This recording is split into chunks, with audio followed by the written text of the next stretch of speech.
সাইদ মুগ্ধ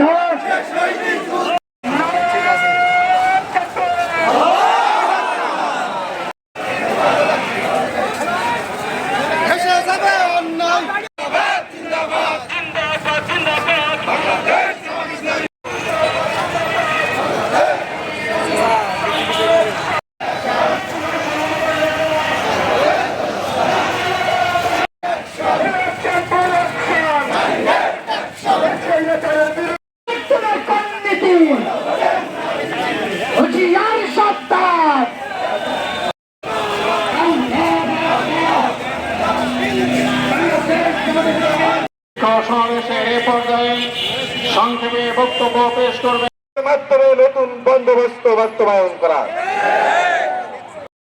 এখন সেই ভোট নিয়ে ছিনিমিনি খেলার মাধ্যমে তারা প্রমাণ করেছে তারা আর কিছু না হোক তারা জাতীয় মুনাফিক।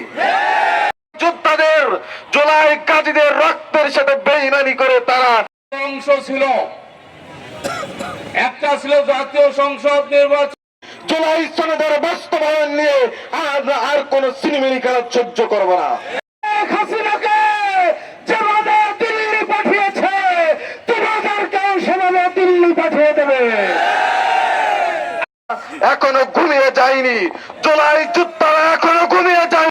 দুর্নীতি মুক্ত বাংলাদেশ হ্যাঁ মানে আপনার আমি ঝিনাইদহ সদর উপজেলার সংগ্রামী শাখার সংগ্রামী ছাত্রনেতা শেখ আল আমিন।